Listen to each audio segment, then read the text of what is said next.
후세의 계략과 아히도벨의 죽음. 사무엘하 17장 1절에서 23절 말씀입니다. 아히도벨이 또 압살롬에게 이르되, 이제 내가 사람 12,000명을 택하게 하소서.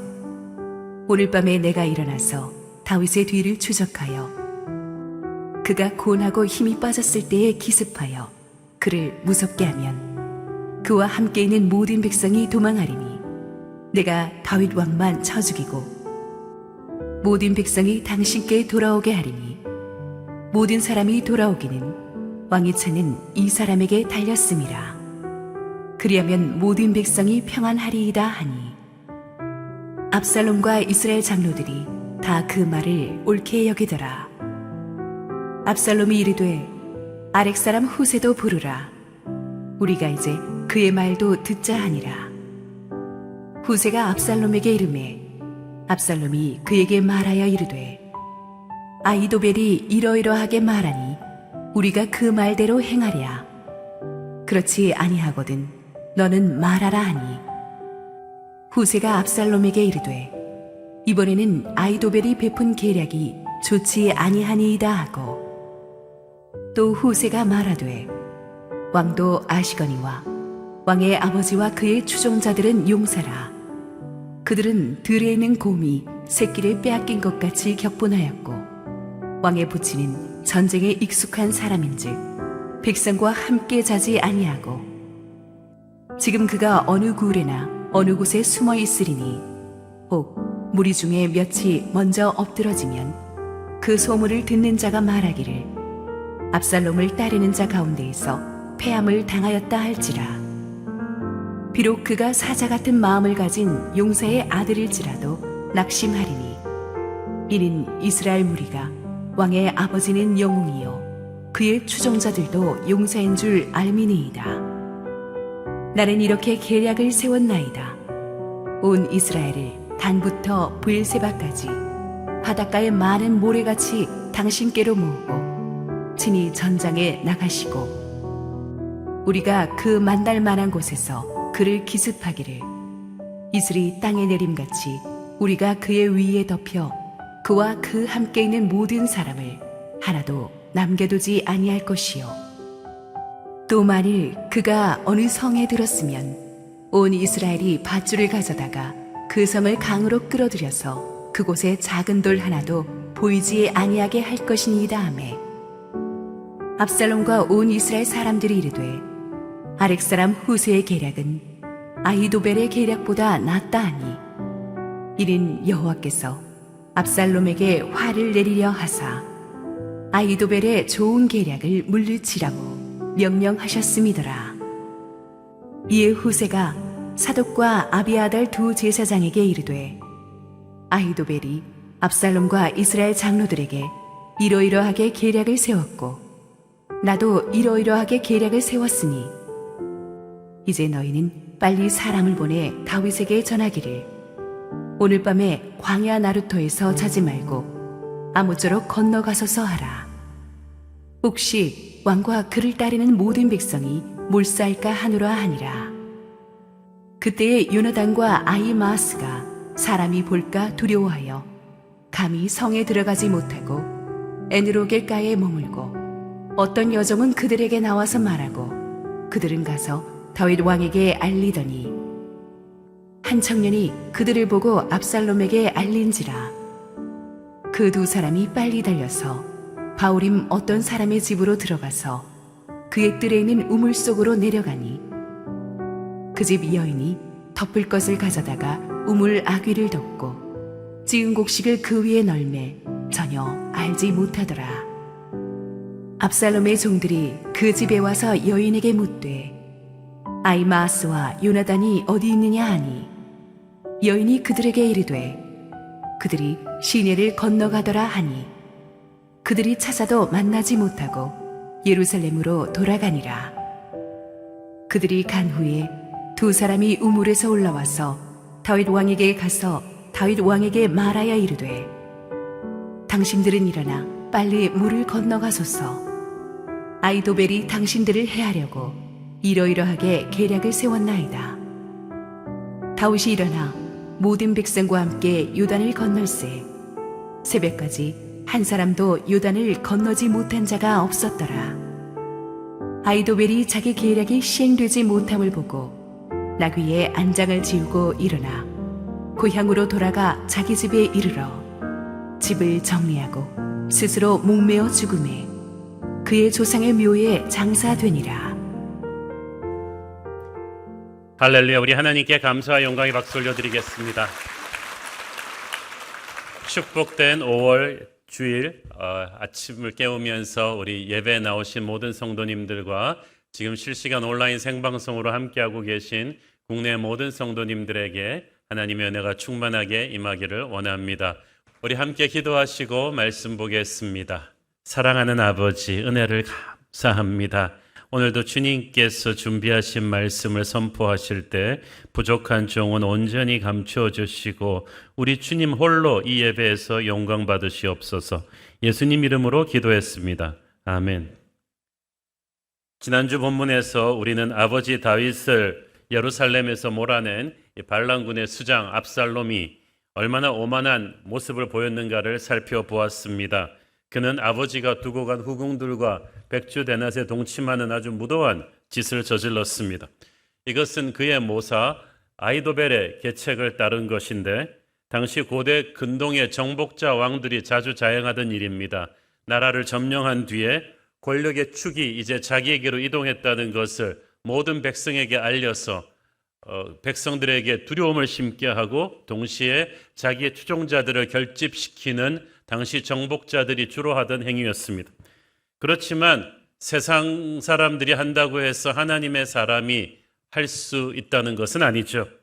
세상이 아무리 목적을 위해 수단방법 가리지 않는 그런 사람들이라고 해도 하나님의 사람은 하나님의 법 안에서 살아야 하는데 복수심에 사로잡힌 교만에 사로잡힌 압살롬이나 그의 참모 아히도벨은 이런 것을 알지 못했습니다. 그들은 위에서 지켜보고 계시는 하나님의 눈을 전혀 의식하지 않았던 것입니다. 오늘의 본문에서 아히도벨은 연이어서 아주 무서운, 정말 그대로 실행되었더라면 다윗의 운명이 오늘 밤으로 끝날 수도 있었던 무시무시한 계책을 내놓습니다. 1절에서 3절 읽습니다. 아히도벨이 또 압살롬에게 이르되 이제 내가 사람 12,000명을 택하게 하소서. 오늘 밤에 내가 일어나서 다윗의 뒤를 추적하여 그가 고나고 힘이 빠졌을 때 기습하여 그를 무섭게 하면 그와 함께 있는 모든 백성이 도망하리니 내가 다윗 왕만 쳐 죽이고 모든 백성이 당신께 돌아오게 하리니 모든 사람이 돌아오기는 왕이 찾는 이 사람에게 달렸음이라. 그리하면 모든 백성이 평안하리이다 하니. 자, 여기서 아히도벨이 말하는 오늘 밤은 다윗이 예루살렘을 비우고 도망을 가고 압살롬이 예루살렘에 입성했던 그날, 백주대낮에 아버지의 후궁들과 동침했던 그날인데요. 그날 석양이 깔릴 무렵에 압살롬이 궁중에서 최고 참모회의를 열었습니다. 여기서 아히도벨이 아주 무서운 계략을 내는데 다윗이 백성들을 이끌고 도망갔기 때문에 얼마 가지 못했을 것이다. 지금 지칠 대로 지친 다윗을 따라잡아야 한다. 지금 12,000명만 추격군을 보내가지고 따라잡으면 늙은 그리고 병약자들까지도 데리고 가는 다윗의 일행을 쉽게 따라잡을 수 있고 지친 다윗의 일행을 급습하면은 이 전쟁을 끝낼 수 있다고 했어요. 여기서 아히도벨은 다윗만 죽이면 된다고 했어요. 그 당시 많은 백성들이 압살롬을 따르고 있었다고는 하지만 아직은 민심을 수습하지 못한 상태이기 때문에 사륙을 최소화해서 인심을 얻자는 것입니다.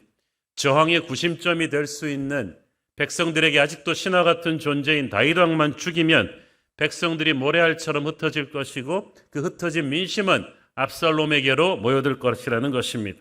그러면 반란이 성공하고 왕권의 정통성을 인정받을 수 있을 것이다 라는 거죠. 이 계략은 목자를 죽임으로써 양들을 흩어버리려는 마귀의 전략과 너무나 닮은 꼴입니다. 다윗은 그 한 사람이 아니라 다윗 왕궁 전체의 구심점입니다. 하나님은 항상 이 리더를 중심으로 일하시기 때문에 우리는 리더 한 사람 한 사람 세우는 걸 중하게 여겨야 돼요. 어떤 힘든 일이 있어도 다윗은 살아남아야만 했습니다. 오늘날도 그렇습니다. 영적 지도자들이 건강하게 그 자리를 지켜야만 교회가 섭니다. 저는 담임 목사님이 무너졌을 때 교회가 산산이 깨지는 것을 여러 번 국내 교회들에서 보았습니다. 우리는 영적 지도자들의 중요성을 알아줘야 돼요. 다윗은 중요한 존재였어요. 그래서 아히도벨이 정말 무서운 모략가라는 거예요.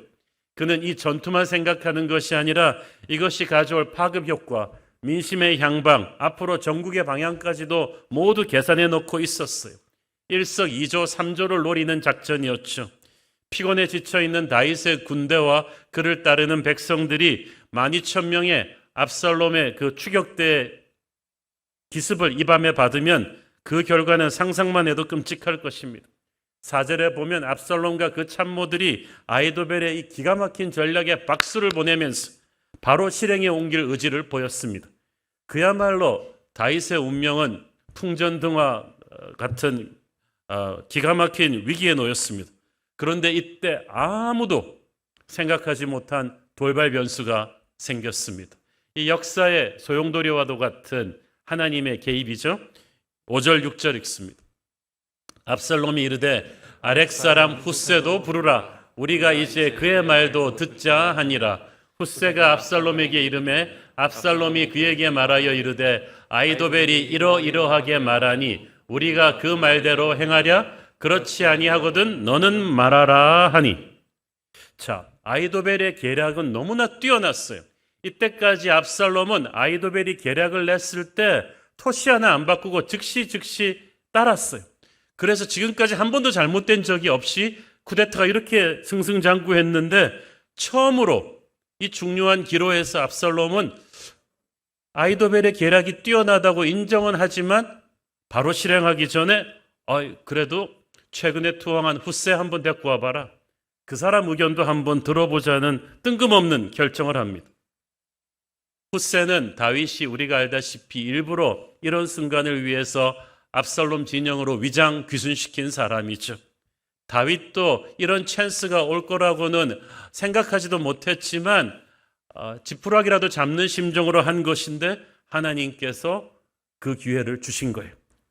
사실 훗세 자신이 먼저 나서지도 않았는데 압살롬이 먼저 의견을 물어왔다는 것은 실로 하나님이 하신 일이라고밖에 볼 수가 없습니다. 우리는 왜 압살롬이 갑자기 처음으로 신뢰하던 아히도벨의 의견을 잠시 홀드시켜 놓고 또 다른 참모의 의견을 물었는지 알 수가 없습니다. 아직까지 훗세를 100% 믿고 있는 게 아니었기 때문에 처음 이 오리지널 고급 참모 회의에는 훗세는 끼어 있지도 못했어요. 그런데 왜 갑자기 훗세의 의견을 들어볼 생각을 했겠어요? 혹자는 압살롬 진영 내부에서 아히도벨의 세력이 지나치게 커지는 것을 경계한 압살롬의 다른 부하들의 질투와 견제가 있었다고도 봅니다.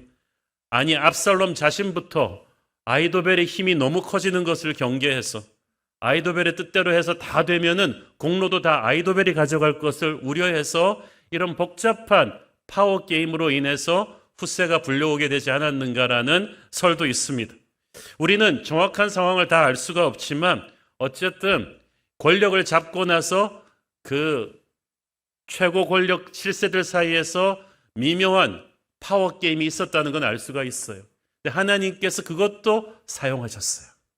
악한 자들은 영원한 친구가 없거든요.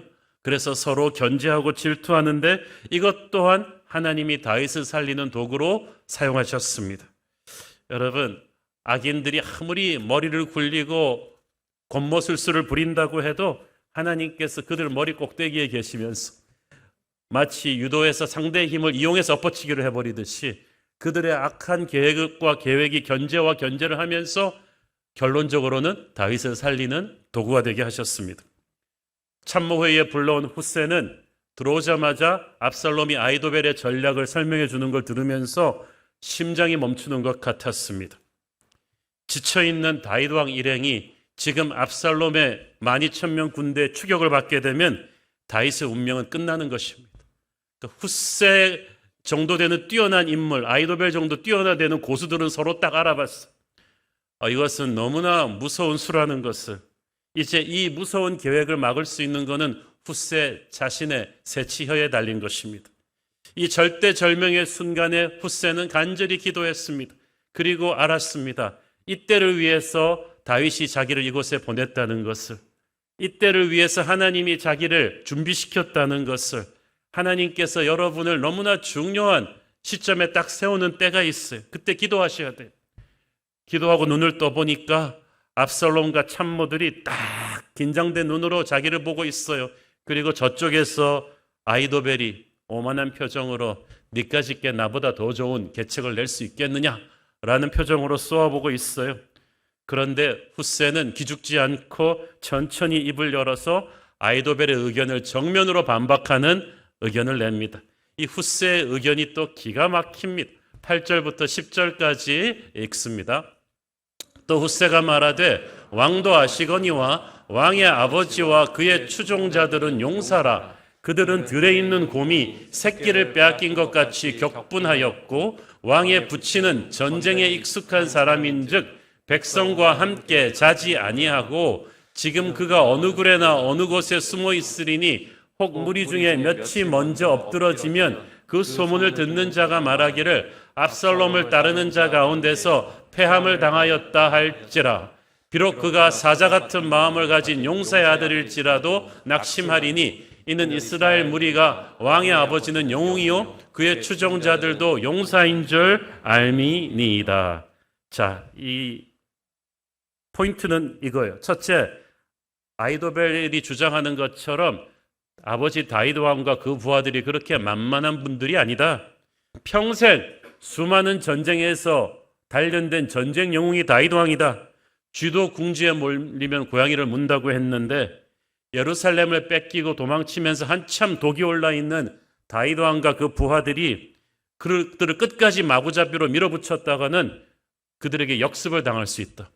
역습을 다해가지고 한 부대라도 패하는 날에는 마치 압살롬의 반란군 전체가 패한 것 같은 소문이 쫙 퍼질 것이고 그러면 애써 성공한 반란이 흔들릴 수 있다는 거예요.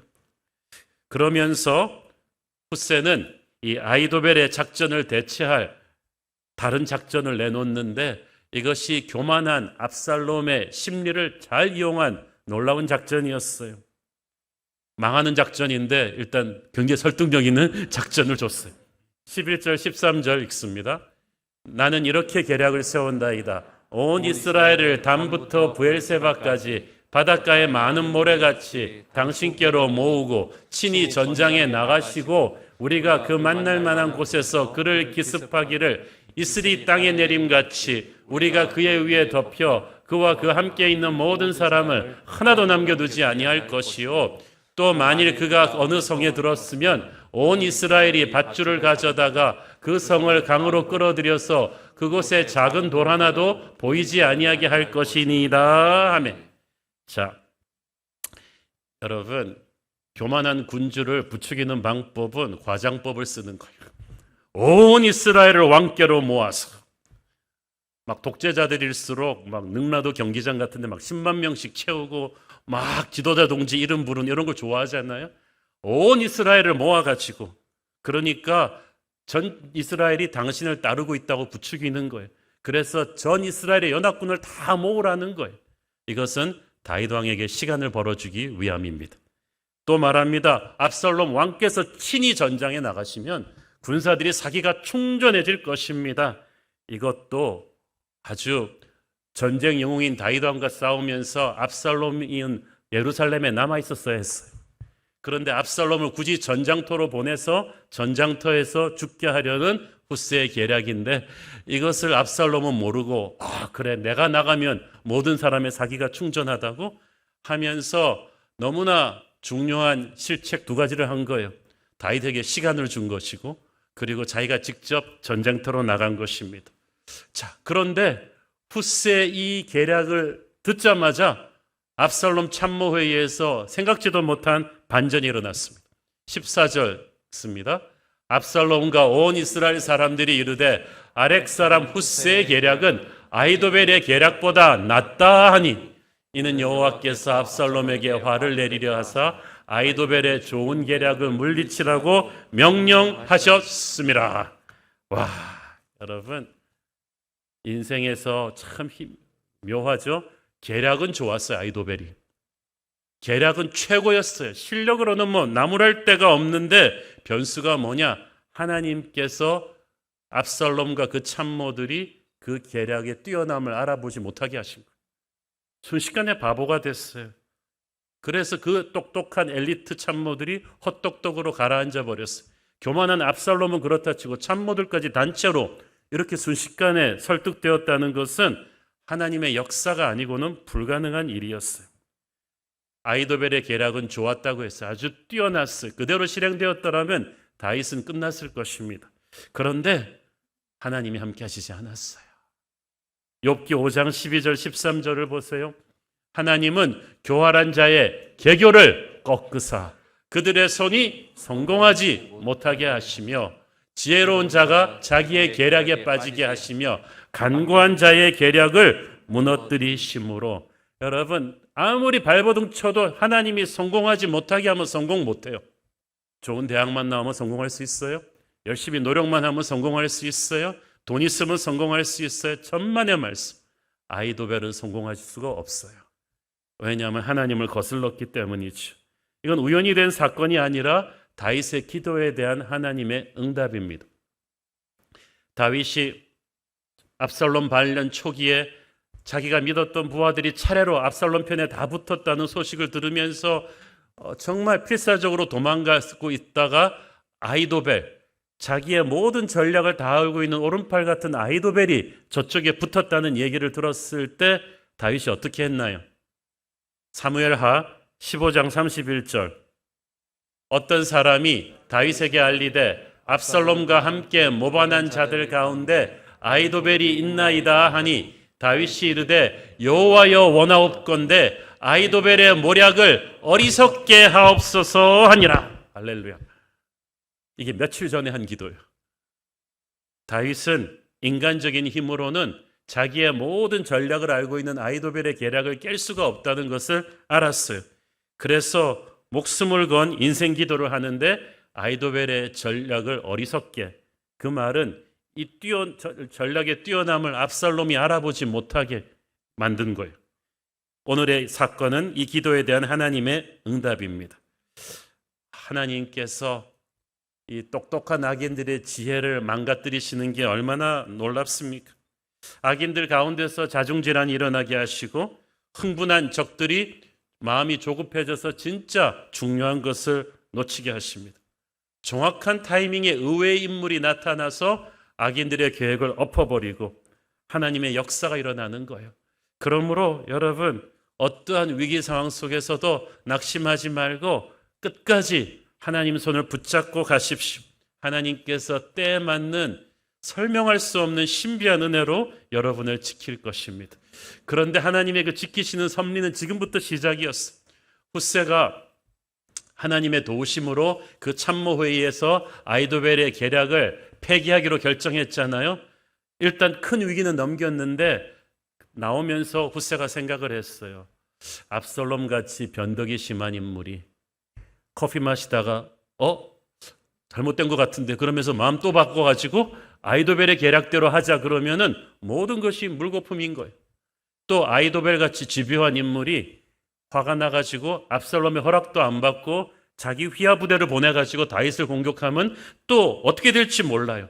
그래서 훗세가 생각하기에 안심할 수가 없다. 그래서 어떻게든 이 밤이 지나기 전에 다윗 왕이 요단강을 넘게 해야 된다. 여러분, 그 당시 지형상 요단강을 일단 넘고 나면은 물을 건너서 공격하기는 어렵습니다. 시간이 굉장히 필요해요. 그래서 요단강을 건너느냐 안 건너느냐가 한국 전쟁 때 한강을 건너느냐 안 가느냐처럼 굉장히 중요한 문제였어요. 그래서 털끝만한 작은 변수도 있으면 다윗은 끝나는 겁니다. 그래서 훗세가 다윗에게 밀사를 보냅니다. 15절 16절 읽죠. 이에 훗세가 사독과 아비아달 두 제사장에게 이르되 아히도벨이 압살롬과 이스라엘 장로들에게 이러이러하게 계략을 세웠고 나도 이러이러하게 계략을 세웠으니 이제 너희는 빨리 사람을 보내 다윗에게 전하기를 오늘 밤에 광야 나루터에서 자지 말고 아무쪼록 건너가서 서하라. 혹시 왕과 그를 따르는 모든 백성이 몰살할까 하노라 하니라. 이 제사장 사독과 아비아달 기억하시죠? 이 두 사람은 다윗의 충신이라서 언약궤를 들고 피난 가는 다윗을 따라가려 그랬죠. 근데 그때도 다윗이 언약궤 들고 예루살렘으로 돌아가라. 너희들이 거기서 나를 위해서 할 일이 있을 것이다 했는데 이들 두 사람이 예루살렘에 남아있는 압살롬 진영에 숨겨놓은 다윗의 히든 카드였죠. 정보 조직이었죠. 그런데 정말 쓸모가 있었어요. 후세는 24시간 감시당하고 있었기 때문에 자기가 직접 갈 수는 없었고 이 두 사람을 통해서 이 지금 압살롬 진영의 참모회의 상황을 전달을 한 거예요. 빨리 다윗 왕에게 밀사를 보내라. 그런데 제사장 사독과 아비아달도 나이도 있는데다가 제사장은 항상 성소를 지켜야 되는데 벗어나면 압살롬이 또 감시하겠죠. 그래서 자기 아들 아히아마스와 요나단을 바로 이런 때를 대비해서 예루살렘 바깥의 에노르게 샘터에 대기시켜 놓고 있었어요. 그래서 비상시에 여종을 보내서 이 메시지를 전하면 그들이 빠른 발로 뛰어서 다윗 왕에게 전령이 되는 것입니다. 그런데 때가 때인지라 압살롬의 정보 조직이 사방에서 불을 켜고 있으니까 이 두 아들은 예루살렘 안으로 들어오지도 못하고 조심했어요. 그렇게 조심했는데도 압살롬의 정보 조직에게 꼬리를 밟혔습니다. 두 아버지가 보낸 여종이 정보를 딱 아히아마스와 요나단에게 전해줘가지고 그들이 다윗에게 길을 나서려고 할 때 딱 압살롬의 정보원에게 발각된 거예요. 정보원은 이들을 본 순간 뒤로 돌아서 열심히 뛰었어요. 보니까 본부에 전하러 가는 것 같아요. 이 두 사람도 확 뛰어서 다윗에게로 가다가 순간 섬찟한 거예요. 머리로 계산을 했어요. 저들이 가서 군대 데리고 오는 시간하고 우리가 다윗 왕한테까지 가는 시간이랑 맞춰보니까 10중 8구 가다가 잡히겠거든요. 안 되겠다. 플랜 B. 그래가지고 둘이 그곳을 떠나서 그 가까운 바울임 마을로 가서 어떤 사람의 집 마당에 있는 우물 속으로 내려갔다고 했어요. 여기서 보니까 이게 또 점조직의 또 하나였던 모양이죠. 그 집 여인이 즉시 그 우물 어구에 그들이 들어간 뒤에 덮을 걸 돗대기 같은 걸 딱 펼쳐놓고 그 위에 찌든 곡식을 널어 놓았어요. 여러분 그 유대의 우물들은요 그 우기가 아니면 말라 있는 경우가 대부분인데 우리가 생각하는 이렇게 확 솟아 있는 우물이 아닙니다. 많은 우물들의 어기가 지평과 땅 지평과 똑같아요. 그렇기 때문에 그 위로 이걸 확 덮어버리고 곡식을 깔아 놓으면 여기에 우물이 있었는지 없었는지조차도 흔적조차 사라질 수가 있는 거예요. 거기에 그 여인이 아마 그 여인 또한 이 정보 조직의 그 지역 책임자였던 모양이죠. 아주 담대합니다. 그래서 압살롬의 부하들이 들이닥쳤을 때 천연덕스럽게 그 사람들 여기 없습니다. 떠나서 시내 건너간 지 오래되었습니다. 그러니까 이 아두난 압살롬의 부하들이 의심조차 안 하고 바로 나가가지고 자리를 비웠어요. 그 사이에 우물 밑에 숨었던 그 제사장의 아들들이 뛰어나와가지고 빠른 길로 돌아서 다윗에게 이 메시지를 전한 거예요. 여러분 이 밤에 이 긴박한 상황에서 얼마나 많은 위기가 있었는지 아시겠어요? 단 하나의 변수라도 있었으면은 만약 이때 아히아마스와 요나단이 체포가 되었더라면 그들이 가지고 있는 정보가 다시 압살롬에게 넘어갔더라면 후세를 비롯한 모든 다윗 쪽 조직은 다 죽었을 것이고 압살롬은 그 밤으로 추격군을 몰아서 다윗을 잡았을 것입니다. 그러면 모든 것이 끝나는 거예요. 그런데 하나님께서 간발의 차이로 이 모든 위기 속에서 다윗을 지켜주셨습니다. 21절 22절 읽습니다. 그들이 간 후에 두 사람이 우물에서 올라와서 다윗 왕에게 가서 다윗 왕에게 말하여 이르되 당신들은 일어나 빨리 물을 건너가소서 아히도벨이 당신들을 해하려고 이러이러하게 계략을 세웠나이다. 다윗이 일어나 모든 백성과 함께 요단을 건널세 새벽까지 한 사람도 요단을 건너지 못한 자가 없었더라. 와, 정말 기적 같은 요단강 도하 작전이 그날 밤에 끝난 거야. 동이토월 무렵에는 다윗과 백성들은 모두 요단강을 건너간 뒤였습니다. 이때부터 우리가 다음 주에 말씀드릴 다윗과 압살롬의 운명을 건 마지막 전쟁의 전초전이 이미 시작된 거죠. 제가 그래서 오늘 이 설교에다 다른 제목을 붙인다면 아무도 잠들지 못한 밤 이렇게 붙였을 거예요. 이 밤에 정말 마귀와 하나님이 장군멍군 하듯이 다윗의 생명을 놓고 얼마나 많은 위기가 오고 갔는지 모릅니다. 처음에 아이도벨의 계략이 나왔을 때는 다윗이 끝나는 것이었는데 훗세가 멍군을 부르면서 그 계획을 다시 엎었고 다시 다윗에게 밀사를 보내고 그 밀사가 잡힐 뻔하다가 다시 살아나는 이 과정이 얼마나 많은 위기입니까? 압살롬이나 다윗이나 한 발자국만 잘못 내디디면 천길 낭떠러지로 떨어질 수 있는 위기가 그날 밤 내내 계속됐는데 하나님께서 기적같이 순간순간 개입하셨습니다. 그리고 아이도벨은 이 상황을 나중에 알고 나서 절망했습니다. 23절 읽습니다.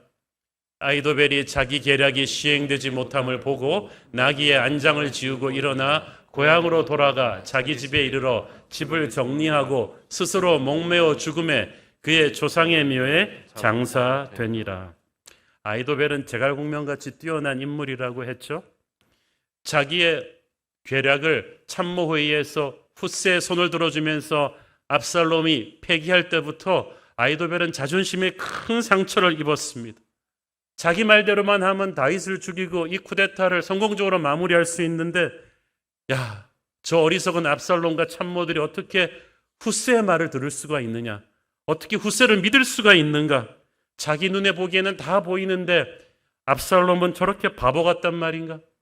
아이도벨은 울분이 터져서 회의실을 나왔을 거예요. 그리고 계속해서 정보원을 보내서 다윗 쪽의 동향을 살폈겠죠. 바하림 마을 근처에서 아히아마스와 요나단이 깜짝같이 사라졌다는 첩보가 들어왔어. 뭔가 이상하다고 생각하면서 계속 정보원을 내보내서 상황을 체크하는데 날이 밝아올 무렵 다윗 왕 일행이 전부 요단강을 건너갔다는 청천벽력 같은 첩보가 들어왔어. 아이도벨은 순간 하늘이 노래져서 땅에 털썩 주저앉아 버렸습니다. 이쪽에 누군가가 스파이가 있었구나. 최고 전략회의 정보가 이미 다윗에게로 갔구나. 이제 끝이구나. 다윗과 함께 수십 년 동안 전장을 누벼온 아이도벨은 다윗이 얼마나 뛰어난 장군인지 알고 있었어요. 이제 요단강을 건너가서 다윗에게 전열을 재정비할 시간을 주었으니까 경험 없는 압살롬의 군대가 다윗을 이길 가능성은 없다는 것을 알았습니다. 상처 입은 호랑이를 넓은 광야로 내보내 주었으니까 이 전쟁은 이제 끝이구나. 저 철부지 어리석은 압살롬을 군주로 모셨던 내가 실수구나. 그래서 이미 아이도벨은 다가올 절망적인 미래를 예감하고 집으로 돌아가서 자기 주변을 다 정리한 뒤에 자결했습니다. 아이도벨의 자결은 예수님을 은 20에 팔고 자결한 가룟 유다의 최후와 흡사하죠. 악한 압살롬을 도우면서 좋은 재능을 하나님을 거역하는 데 쓴 그에 대한 하나님의 심판이기도 했습니다. 하나님께서는 본격적인 전쟁이 일어나기 전에 아이도벨 같은 핵심 참모가 압살롬 곁에서 사라지게 함으로써 더 이상 압살롬이 영향을 받지 못하게 하셨어요.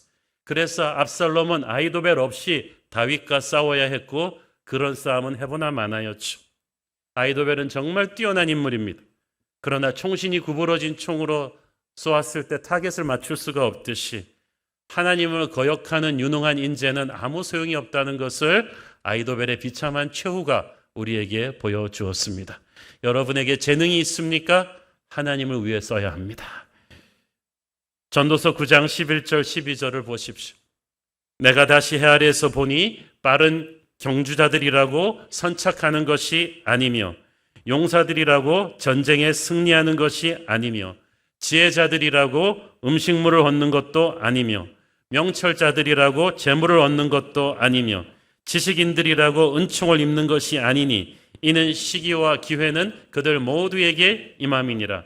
분명히 사람은 자기의 시기도 알지 못하나니 물고기들이 재난의 그물에 걸리고 새들이 올무에 내린 같이 인생들도 재앙의 날이 그들에게 호련히 임하면 거기에 걸리느니라.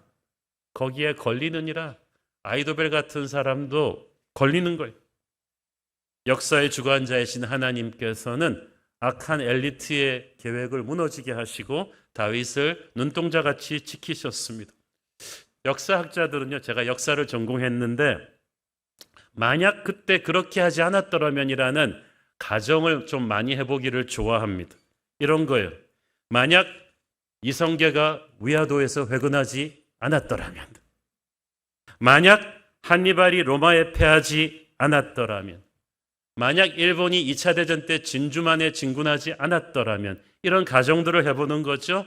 사건 하나가 결정이 잘못되면 역사의 물줄기가 바뀌기 때문입니다. 오늘의 본문, 이 밤은 다윗 왕조의 운명이 바뀔 수도 있는 엄청난 날이었어요. 만약 훗세가 그 전략회의에 참석하지 못했다면, 그래서 아히도벨의 계략대로 실행되었다면, 또 만약에 훗세가 두 제사장에게 보내는 메시지가 압살롬 쪽에 발각되었더라면, 그래서 잡혔더라면, 그 두 젊은이들이 다윗에게 달려가는 과정에서 잡혔더라면, 만약 압살롬이 그 밤에 마음을 바꾸어서 다시 다윗을 공격했더라면, 아히도벨이 독단적으로 부대를 이끌고 다윗을 쳤더라면, 이런 수많은 변수들이 있었는데 그 많은 만약을 넘어서 하나님께서 다윗을 지켜주셨어요. 그래서 그날 밤 다윗이 무사히 요단강을 건널 수 있었던 것은 기적입니다. 이 수많은 나사들 가운데서 하나만 삐끗해도 끝나는 거였어요. 그렇게 되었다면 우리가 아는 성경 속의 위대한 다윗 왕의 역사는 없었을 거예요. 그런데 하나님께서는 결코 그런 비극이 일어나지 않게끔 그 아무도 잠들지 못한 밤에 수많은 변수들을 막으시면서 그때마다 개입하셔서 다윗을 지켜주셨습니다. 오늘의 스토리에 보면 다윗은 거의 나오지 않고 맨 마지막에 수혜자로 나와요. 하나님의 은혜의 수혜자로. 지금도 우리가 잠들고 있을 때도 하나님은 일하고 계세요. 오늘 일어난 모든 일들은 다윗을 위해서 하나님께서 얼마나 섬세하게 디테일하게 일하셨는지를 보여줍니다. 정말 다윗의 운명이 엎어질 수도 있는 위기가 수없이 많이 일어났는데, 상식적으로는 다윗은 몇 번씩 죽었어야만 했는데 기적같이 살아났어요. 우리네 인생에서도 보면 그렇습니다. 정말 재능도 뛰어나고 물려받은 재산도 있고 성공하지 못할 이유가 없는 것 같은데, 될 것 같은데 안 되는 사람이 있는가 하면, 몸도 약하고 집안도 가난하고 모든 불행한 일은 다일 것 같은데 기적같이 어떻게 되는 사람이 있어요. 설명이 안 돼요. 저 사람이 어떻게 성공했는지. 또 어떤 사람을 보면 설명이 안 돼요. 어떻게 저런 사람이 실패할 수 있는지. 하나님이 함께 하시는 사람에게는 모든 위기를 아슬아슬하게 극복할 수 있는 은혜가 있습니다. 그래서 하나님의 사람은 교만할 수가 없어요. 성공했는데도 아슬아슬하게 했거든요. 그래서 보통 사람 눈에 보면 진짜 억세게 운 좋은 사람이네. 그런데 한두 번도 아니고 계속해서 억세게 운이 좋잖아요. 그거는 운이 좋은 게 아니라 은혜가 있는 사람이에요. 하나님의 섭리가 그를 위해 역사하고 있어요. 이런 사람은 못 이깁니다. 절대로 못 이깁니다. 아히도벨이 그냥 한타스 달라붙어도 이길 수가 없어요. 왜냐하면 하나님이 그를 지키시기 때문이죠. 시편 91편 4절 11절 다윗의 인생을 두고 한 얘기예요. 그가 너를 그의 기초로 덮으시리니 네가 그의 날개 아래에 피하리로다. 그의 진실함은 방패와 손방패가 되시나니 너는 밤에 찾아오는 공포와 낮에 날아드는 화살과 어두울 때 퍼지는 전염병과 밝을 때 닥쳐오는 재앙을 두려워하지 아니하리로다. 1000명이 네 왼쪽에서 10,000명이 네 오른쪽에서 엎드러지나 이 재앙이 네게는 가까이 하지 못하리로다. 오직 너는 똑똑히 보리니 악인들의 보응을 네가 보리로다. 네가 말하기를 여호와는 나의 피난처시라 하고 지존자를 너의 거처로 삼았으므로 화가 네게 미치지 못하며 재앙이 네 장막에 가까이 오지 못하리니 그가 너를 위하여 그의 천사들을 명령하사 네 모든 길에서 너를 지키게 하심이라. 할렐루야. 오늘 다윗의 얘기잖아요. 전염병, 화살 이런 게 없다는 얘기가 아니야. 사방에서 있는데 희한하게 다윗한테서 비껴가는 거예요.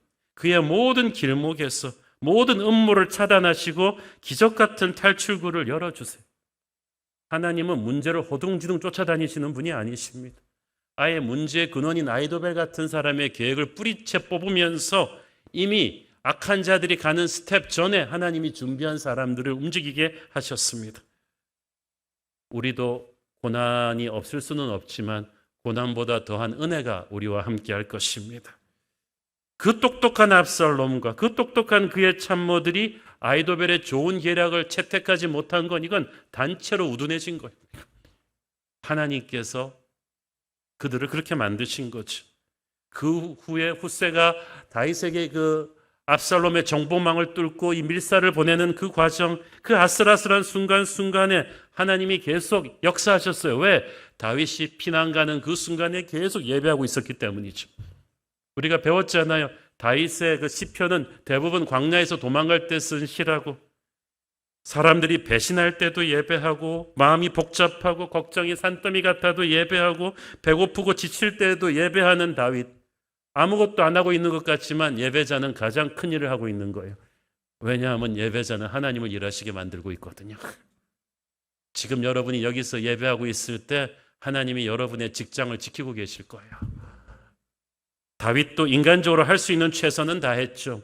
훗세나 두 제사장을 미리 그쪽에다가 심어가지고 만약의 경우를 대비했지만 그렇게 인간적으로 노력했다 할지라도 변수 하나만 있으면 그거 다 물거품이 되는 거예요.